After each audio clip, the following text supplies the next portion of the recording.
ओम शांति। 19 मई की बाबा की मुरली। Revise course की तारीख 15 दिसंबर 99। संकल्प शक्ति के महत्व को जान, इसे बढ़ाओ और प्रयोग में लाओ।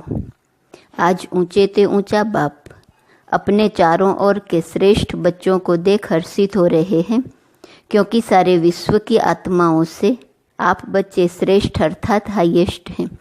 दुनिया वाले कहते हैं हाईएस्ट इन द वर्ल्ड, और वह भी एक जन्म के लिए, लेकिन आप बच्चे हाईएस्ट श्रेष्ठ इन द कल्प हैं। सारे कल्प में आप श्रेष्ठ रहे हैं, जानते हो ना। अपना अनादिकाल देखो, अनादिकाल में भी आप सभी आत्माएं बाप के नज़दीक रहने वाले हो। देख रहे हो, अनादि रूप में बाप के साथ साथ समीप रहने वाले श्रेष्ठ आत्माएं हो। रहते सभी हैं, लेकिन आपका स्थान बहुत समीप है। तो अनादि रूप में भी ऊंचे ते ऊंचे हो। फिर आओ आदिकाल में, सभी बच्चे देव पदधारी देवता रूप में हो। याद है अपना दैवी स्वरूप। आदिकाल में सर्व प्राप्ति स्वरूप हो। तन मन धन और जन चार ही स्वरूप में श्रेष्ठ हैं। सदा संपन्न हो, सर्व प्राप्ति स्वरूप हो। ऐसा देव पद और किसी भी आत्माओं को प्राप्त नहीं होता, चाहे धर्म आत्माएं हैं, महात्माएं हैं, लेकिन ऐसा सर्व प्राप्तियों में श्रेष्ठ अप्राप्ति का नाम निशान नहीं, कोई भी अनुभव नहीं कर सकता। फिर आओ मध्यकाल में, तो मध्यकाल में भी आप आत्माएं पूज्य बनते हो। आपके जड़ चित्र पूजे जाते हैं।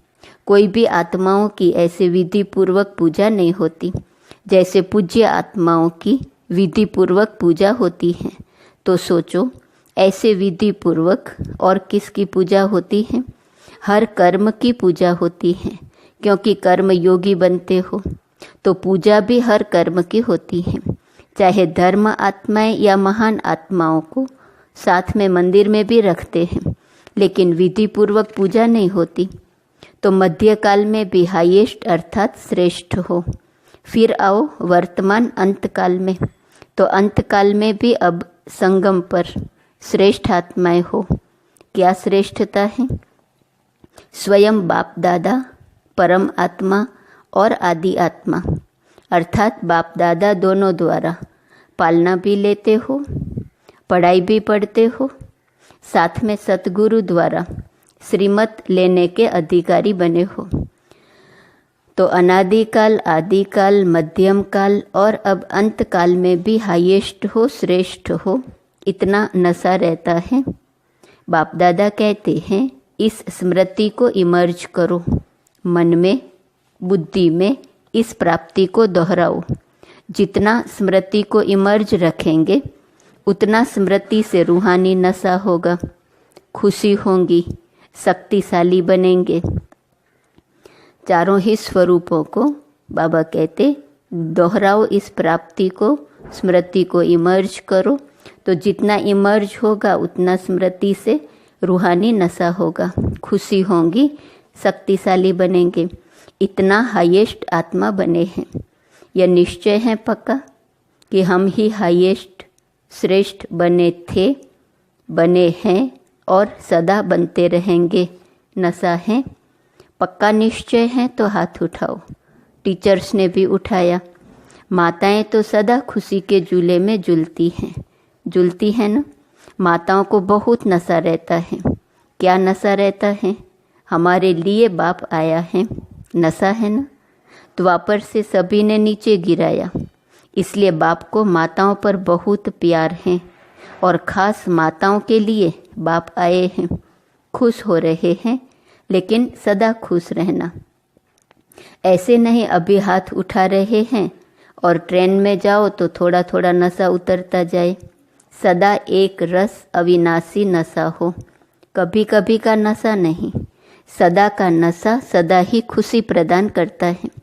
आप माताओं के चेहरे सदा ऐसे होने चाहिए जो दूर से रूहानी गुलाब दिखाई दो, क्योंकि इस विश्वविद्यालय की जो बात सबको अच्छी लगती है, विशेषता दिखाई देती है, वह यही कि माताएं रूहानी गुलाब समान सदा खिला हुआ पुष्प हैं और माताएं ही जिम्मेवारी उठाए। माताएं इतना बड़ा कार्य कर रही हैं, चाहे महामंडलेश्वर भी हैं, लेकिन वह भी समझते हैं कि माताएं निमित्त बनी हैं और ऐसे श्रेष्ठ कार्य सहज चला रही हैं। माताओं के लिए कहावत है, सच है नहीं लेकिन कहावत है, तो दो माताएं भी इकट्ठा कोई कार्य करे बड़ा मुश्किल है। लेकिन यहाँ कौन निमित्त है? माताएं ही हैं ना। जब भी मिलने आते हैं तो क्या पूछते हैं? माताएं चलाती हैं, आपस में लड़ती नहीं हैं, खिटखिट नहीं करती हैं। लेकिन उन्हों को क्या पता कि ये साधारण माताएं नहीं हैं, यह परमात्मा द्वारा बनी हुई आत्माएं माताएं हैं। परमात्मा वरदान इन्हों को चला रहा है।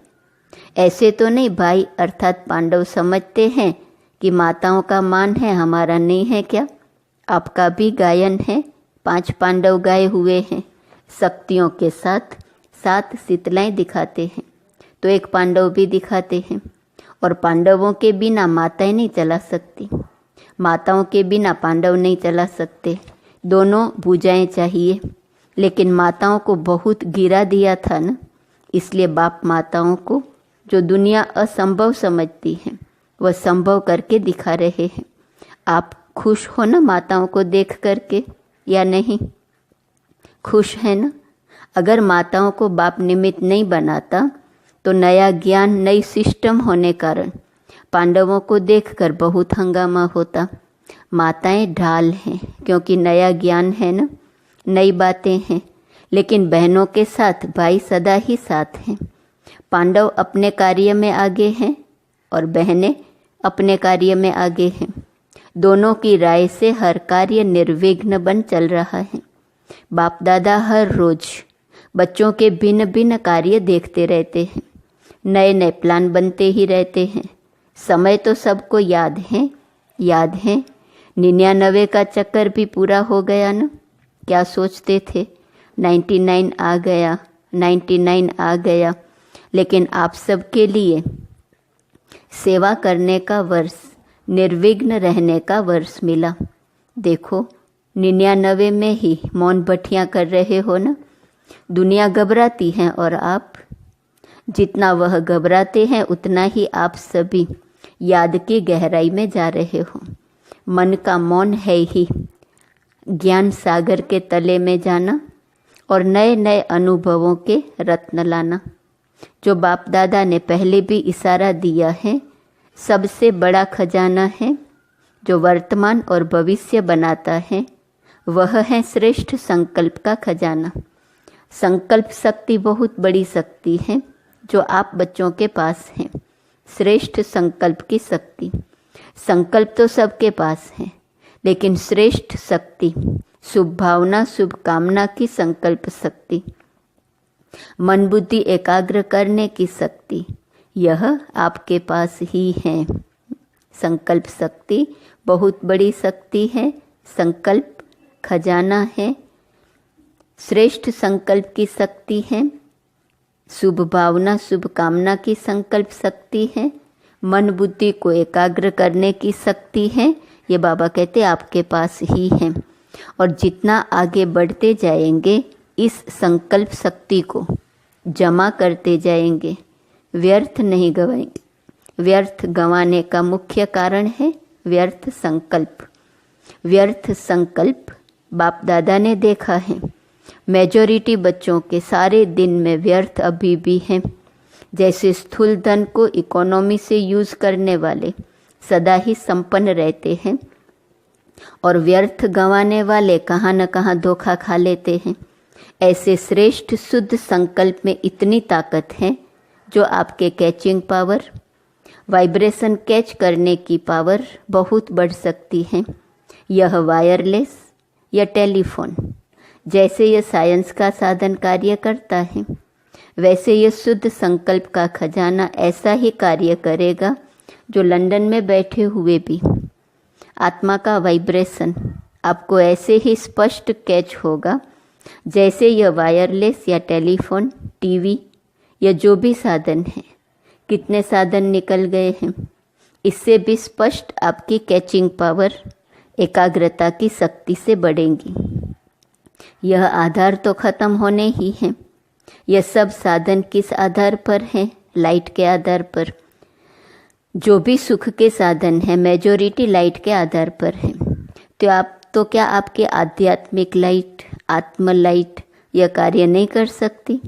जो चाहो वाइब्रेशन नज़दीक के, दूर के कैच कर सकेंगे। अभी क्या है? एकाग्रता की शक्ति। मन बुद्धि दोनों ही एकाग्र हो तब कैचिंग पावर होंगी। बहुत अनुभव करेंगे। संकल्प किया, निस्वार्थ, स्वच्छ, स्पष्ट व बहुत क्विक अनुभव कराएगा। साइलेंस की शक्ति के आगे यह साइंस झुकेंगी। अभी भी समझते जाते हैं कि साइंस में भी कोई मिसिंग है जो भरनी चाहिए। इसलिए बाप दादा फिर से अंडरलाइन करा रहा है कि अंतिम स्टेज, अंतिम सेवा, यह संकल्प शक्ति बहुत फास्ट सेवा कराएंगी।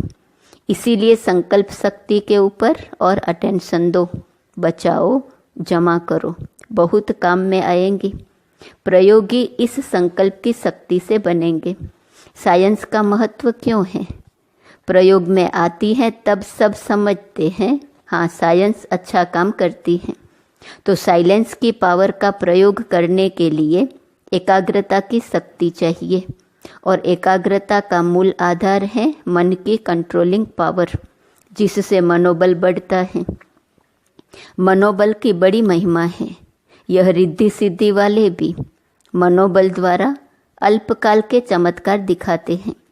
आप तो विधि पूर्वक, रिद्धि सिद्धि नहीं, विधि पूर्वक कल्याण के चमत्कार दिखाएंगे जो वरदान हो जाएंगे।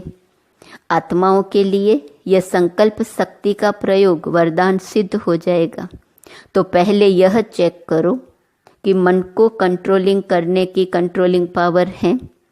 सेकंड में जैसे साइंस की शक्ति, स्विच के आधार से स्विच ऑन करो, स्विच ऑफ करो, ऐसे सेकंड में मन को जहाँ चाहो, जैसे चाहो, जितना समय चाहो उतना कंट्रोल कर सकते हैं।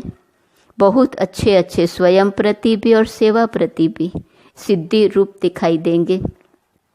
लेकिन बाप दादा देखते हैं कि संकल्प शक्ति के जमा का खाता अभी साधारण अटेंशन है, जितना होना चाहिए उतना नहीं है। संकल्प के आधार पर बोल और कर्म ऑटोमेटिक चलते हैं। अलग अलग मेहनत करने की ज़रूरत ही नहीं है। आज बोल को कंट्रोल करो, आज दृष्टि को अटेंशन में लाओ, मेहनत करो, आज वृत्ति को अटेंशन से चेंज करो। अगर संकल्प शक्ति पावरफुल है तो यह सब स्वतः ही कंट्रोल में आ जाते हैं, मेहनत से बच जाएंगे। तो संकल्प शक्ति का महत्व जानो। यह भट्टियाँ विशेष इसलिए कराई जाती हैं आदत पड़ जाए। यहाँ की आदत भविष्य में भी अटेंशन दे करते रहे तब अविनाशी हो। समझा क्या महत्व है? आपके पास बड़ा ऊंचे ते ऊंचा खजाना बाप ने दिया है। यह श्रेष्ठ संकल्प, शुभ भावना, शुभ कामना के संकल्प का खजाना है। सबको बाप ने दिया है, लेकिन जमा नंबरवार करते हैं और प्रयोग में लाने की शक्ति भी नंबरवार है। अभी भी शुभ भावना व शुभ कामना इसका प्रयोग किया है। विधि पूर्वक करने से सिद्धि का अनुभव होता है। अभी थोड़ा थोड़ा होता है। आखिर आपके संकल्प की शक्ति इतनी महान हो जाएंगी जो सेवा में मुख द्वारा संदेश देने में समय भी लगाते हो, संपत्ति भी लगाते हो, हलचल में भी आते हो, थकते भी हो, लेकिन श्रेष्ठ संकल्प की सेवा में यह सब बच जाएगा। बढ़ाओ। इस संकल्प शक्ति को बढ़ाने से प्रत्यक्षता भी जल्दी होंगी। अभी 63 वर्ष हो गए हैं। इतने समय में कितनी आत्माएं आई हैं? 9 लाख भी पूरे नहीं हुए हैं, और सारे विश्व को संदेश पहुंचाना है तो कितनी करोड़ आत्माएं हैं। अभी तक भी भगवान इन्हों का टीचर है, भगवान इन्हों को चला रहा है, करावनहार परमात्मा करा रहा है। यह स्पष्ट नहीं हुआ है। अच्छा कार्य है और श्रेष्ठ कार्य कर रहे हैं, यह आवाज़ तो है, लेकिन करावनहार अभी भी गुप्त है। तो यह संकल्प शक्ति से हर एक के बुद्धि को परिवर्तित कर सकते हो, चाहे अहो प्रभु कह के प्रत्यक्ष हो, चाहे बाप के रूप में प्रत्यक्ष हो। तो बाप दादा अभी भी फिर से अटेंशन दिलाता है कि संकल्प शक्ति को बढ़ाओ और प्रयोग में लाते रहो। समझा? जो बाप दादा ने अभ्यास सुनाया कि मन सेकंड में एकाग्र हो जाए, क्योंकि समस्या अचानक आती है और उसी समय अगर मनोबल है तो समस्या समाप्त हो जाती है, लेकिन समस्या एक पढ़ाई पढ़ाने वाली बन जाती है। इसलिए सभी मन बुद्धि को अभी अभी एकाग्र करो। देखो होता है, मन बुद्धि को एकाग्र करो। कैसी भी समस्या हो उसके बीच भी मन बुद्धि को एकाग्र करने का अभ्यास करो। ऐसे सारे दिन में अभ्यास करते रहो। अच्छा, चारों ओर की श्रेष्ठ आत्माओं को आदि मध्य और अंत में श्रेष्ठ पार्ट बजाने वाली आत्माओं को सदा अपने श्रेष्ठ संकल्प की विधि को अनुभव करने वाले, सदा सहज योगी के साथ साथ प्रयोगी बनने वाले, सदा संकल्प की शक्ति द्वारा सर्व शक्तियों को बढ़ाने वाले, मन और बुद्धि पर नियंत्रण रखने वाले सदा प्रयोगी बच्चों को बाप दादा का याद, प्यार और नमस्ते। देश विदेश के बच्चों को भी बाप दादा देख रहे हैं। संकल्प द्वारा जो याद, प्यार या रुरिहान करते हैं वह बाप दादा के पास पहुंच जाता है। अभी भी जो साइंस के बल द्वारा सुन रहे हैं, उन सभी बच्चों को, हर देश के एक एक बच्चे को याद, प्यार। जनक बच्ची को भी विशेष बाप दादा याद, प्यार दे रहे हैं, क्योंकि मन से यहाँ है, तन से वहाँ है। तो सभी को, एक एक को विशेष याद, प्यार। अच्छा, योग भट्टी का प्रोग्राम बहुत अच्छा चल रहा है। दादियों से सदा अपने को बाप दादा के नयनों के नूर समझते हो ना? नयनों में सदा समाये हुए, नयनों में समाने से सदा ही दृष्टि में समाये रहेंगे। यह भी बाप और बच्चों का संगम युग के सुहेज हैं। मिलना, सुनना, खाना पीना, यह संगम के सुहेज हैं। ऐसे ही सुहेज मनाते मनाते अपने घर चले जाएंगे, फिर राज्य में आएंगे। ब्रह्मा बाप के साथ राज्य करना अच्छा है, दुनिया वाले सोचते रहते और आप सदा मनाते रहते। कोई सोच नहीं है क्या होगा, कैसे होगा, किसी प्रकार का सोच नहीं है। अच्छा, मीठे मीठे सिकिलदे बच्चों प्रति माता पिता बाप दादा का याद, प्यार और गुड मॉर्निंग। रूहानी बाप की रूहानी बच्चों को नमस्ते, रूहानी बच्चों की रूहानी बाप को नमस्ते नमस्ते नमस्ते। आज का वरदान, इस अंतिम जन्म में मिली हुई सर्व पावर्स को यूज करने वाले विल पावर संपन्न भव। यह स्वीट ड्रामा बहुत अच्छा बनाया है, इसे कोई बदल नहीं सकता, लेकिन ड्रामा में इस श्रेष्ठ ब्राह्मण जन्म को बहुत ही पावर्स मिली हुई हैं। बाप ने विल किया है, इसलिए विल पावर है। इस पावर को यूज करो। जब चाहो इस शरीर के बंधन से न्यारे कर्मातीत स्थिति में स्थित हो जाओ। न्यारा हूँ, मालिक हूँ, बाप द्वारा निमित्त आत्मा हूँ। इस स्मृति से मन बुद्धि को एकाग्र कर लो, तब कहेंगे विल पावर संपन्न। स्लोगन, दिल से सेवा करो तो दुआओं का दरवाजा खुल जाएगा। ओम शांति। सूचना है, आज मास का तीसरा रविवार अंतर्राष्ट्रीय योग दिवस है। सभी ब्रह्मावत्स संगठित रूप में सायं 6:30 से 7:30 बजे तक विशेष अपने पूर्वज स्वरूप में स्थित हो पूरे वृक्ष को शक्तियों का दान करें। हर एक आत्मा को अपने सन्मुख इमर्ज करते हुए स्नेह भरी दृष्टि दें, अपनेपन की अनुभूति कराएं। गुजरात का जो है तीसरा रविवार मौन दिवस है। सुबह में मुरली क्लास के बाद 10 बजे तक योग रहेगा। घर में रहते सभी दृढ़ संकल्प करेंगे हमें मौन में रहना है। फिर शाम को 4:30 से 7:30 क्लास और योग रहेगा। जिन्होंने सुबह में क्लास कर लिया है उन्हों को 5:15 बजे तक आना है, तो 5:15 से 7:30 बजे तक योग रहेगा। आज का स्वमान, मैं सदा योगी हूँ। सदा योगी हूँ अव्यक्त इशारे की पॉइंट है। जब सुखदाता के बच्चे मास्टर बन गए तो दुख तो आ नहीं सकता, दुख का दरवाजा बंद। स्वर्ग अर्थात सुख का दरवाजा खुल गया। स्वर्ग की टिकट ले ली है ना। सदा खुशी में नाचते रहो। खुशी होंगी तो दूसरे भी आपको देखकर खुश होंगे और बाप के समीप आएंगे। आपकी खुशी बाप का परिचय देंगी। कभी भी वियोग में नहीं आना। सदा योगी। ओम शांति।